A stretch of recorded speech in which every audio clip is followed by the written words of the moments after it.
ये अपने देश में भी घिरेंगे, अपने ही लोग इनके खिलाफ आवाज उठाएंगे। जो मेजर इवेंट होना है वो अगस्त के महीने में होना है। तो ये जो डील है ये किसी तरीके से अगर सस्टेन कर ले जाती है तो अगस्त तक अमेरिका में फिर से युद्ध या अमेरिका पर किसी तरीके की कोई प्रतिक्रिया आएगी जहां से वो अपने आप को युद्ध में फिर से एक्टिवेट करेगा, फिर से अपने आप को आगे ले जाएगा। इम्पैक्ट ईरान पर थोड़ा सा ज्यादा आएगा, तो ये ईरान के लिए थोड़ा आत्मघाती होने वाला है। कुछ ऐसी गुप्त गतिविधियां यूएस लगातार करता रहेगा तो ये जो पागलपन है ट्रंप का और बढ़ जाएगा। अचानक कुछ अप्रत्याशित घटनाएं ईरान के अंदर होंगी। अली खामनेई के बाद उनके बेटे लीड कर रहे हैं, उनके लिए ग्रहण बहुत दुष्कर पड़ने वाला है। ये भारत के लिए भी शुभ नहीं है।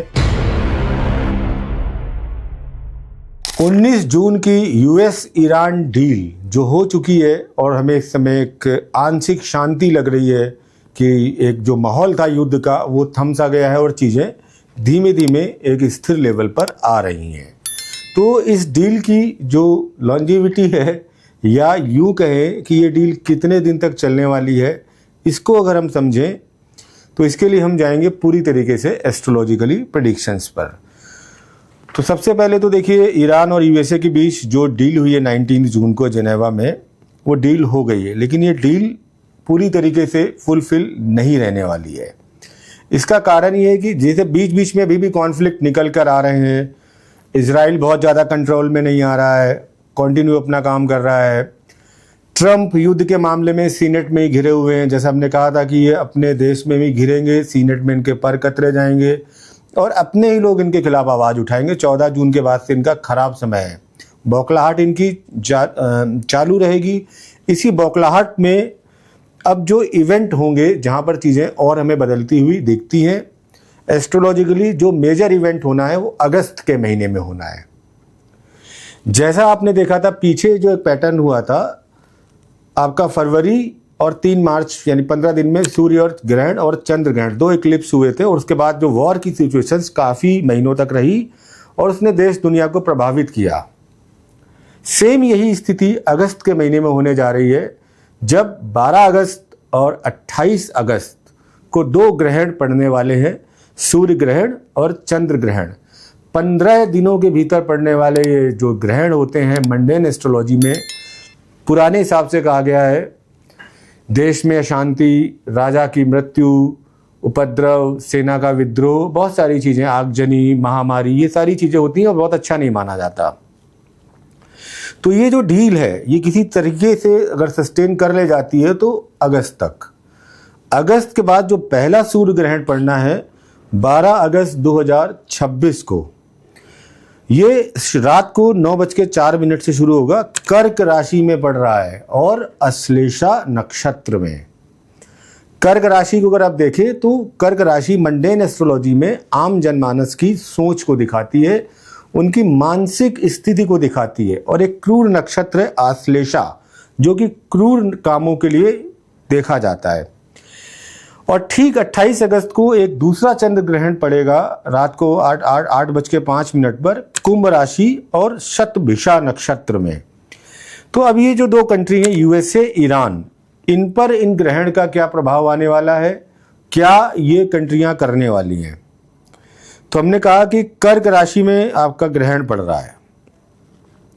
यूएस की कुंडली में अगर हम देखें तो ये ग्रहण पड़ रहा है 12वें भाव में, जो कि गुप्त शत्रुओं को दिखाता है, छिपी हुई गतिविधियों को दिखाता है, युद्ध जैसी स्थितियों को दिखाता है।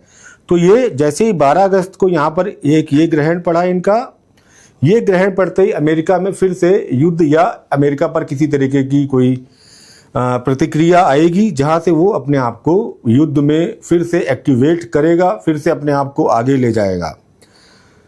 इम्पैक्ट ईरान पर थोड़ा सा ज़्यादा आएगा। ये जो सूर्य ग्रहण है ईरान के लग्न में ही पड़ रहा है। ईरान की कुंडली आपके सामने है, 1 अप्रैल 1979 की 3 बजे तेहरान। कर्क लगन की कुंडली है, अभी गुरु उच्च के चल रहे हैं लगन में, तो काफ़ी हद तक उन्होंने एकदम यूएस को दबा दिया, पूरी तरीके से दबा दिया और अपनी शर्तों पर डील ली। लेकिन ग्रहण का जब असर आएगा 12 अगस्त को, जो कि लग्न पर भी पड़ रहा है, तो ये ईरान के लिए थोड़ा आत्मघाती होने वाला है। इसका प्रभाव ईरान में और अमेरिका के बीच फिर से कुछ न कुछ सैन्य विद्रोह या कुछ ऐसी गुप्त गतिविधियां यूएस लगातार करता रहेगा, जिनका इम्पैक्ट हमें अगस्त में देखने को बहुत ज़्यादा तरीके से मिलेगा। और ये युद्ध और वार की स्थिति है, ये पूरी जनता को प्रभावित करेगी, पूरे जनमानस को प्रभावित करेगी। कर्क राशि आपको पता ही है, जनमानस को दिखाती है। और आपका जो अश्लेषा नक्षत्र है, तो ये अश्लेषा नक्षत्र भी बहुत अच्छा नक्षत्रों में नहीं माना जाता है।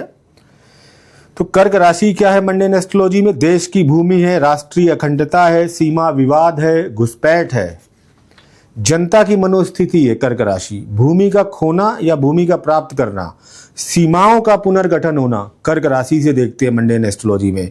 इंटरनल सिक्योरिटी, कर्क राशि। अब आश्लेषा नक्षत्र क्या है? जितनी गुप्त रणनीतियां हैं, षड्यंत्र हैं, छिपी हुई राजनैतिक सैन्य चालें हैं, गुप्त शत्रु, रासायनिक हमले, घुसपैठ या क्रूर गतिविधियां, ये आश्लेषा नक्षत्र के थ्रू हमें एक्टिवेट होते हुए दिखेंगी। तो 12 अगस्त को ये ग्रहण यूएसए के चार्ट में 12th हाउस में पड़ेगा। 12th हाउस मंडेन में आपको पता ही है, विदेशी भूमि पर सैन्य कार्रवाई, सैन्य खर्च, युद्ध में हानि, गुप्त सैन्य अड्डे, ये सब अमेरिका में शुरू हो जाएगा। और ट्रम्प की कुंडली भी सिंह लगन की है, तो इसलिए वहां भी 12th हाउस में सारी चीजें पड़ेंगी। तो ये जो पागलपन है ट्रम्प का और बढ़ जाएगा। ईरान का कर्क लगन है और ईरान के फाउंडेशन चार्ट में लगन पर ही पड़ रहा है।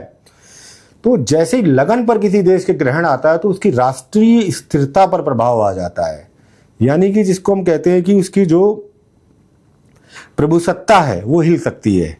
युद्ध या सैन्य तनाव की संभावनाएं बढ़ जाएंगी। राष्ट्रीय नेतृत्व या जो कैबिनेट होगा वो बहुत दबाव की स्थिति में आएगा। जनता में भय और अनिश्चितता की स्थिति होगी। अचानक कुछ अप्रत्याशित घटनाएं ईरान के अंदर होंगी। राष्ट्र के लिए एक ये निर्णायक मोड़ होगा और यहाँ से ईरान या एक न्यू ईरान का एक नया समय यहाँ पर आपको शुरू होगा। फिर हम बात कर लेते हैं, कुछ ही दिनों बाद 28 अगस्त हो जाएगा, फिर चंद्र ग्रहण पड़ गया। अमेरिका की कुंडली में पड़ रहा है 7th हाउस में, कुंभ राशि में। विदेशी शत्रुओं की सक्रियता, अब विदेशी जितने भी शत्रु हैं उनके एक्टिवनेस इनके चार्ट के अकॉर्डिंग इस देश पर पड़ जाएगी।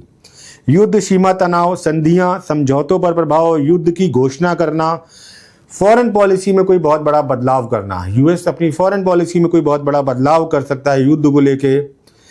ईरान की कुंडली में फिर ये बहुत खतरनाक मोड़ में पड़ेगा। यूएस में फिर भी थोड़ा सा कंपनसेट है। ईरान में पहले लग्न में पड़ा, अब पड़ रहा है अष्टम में। अष्टम में पड़ा ये चंद्र ग्रहण ईरान के अंदर किसी अचानक राष्ट्रीय संकट को इंडिकेट करेगा।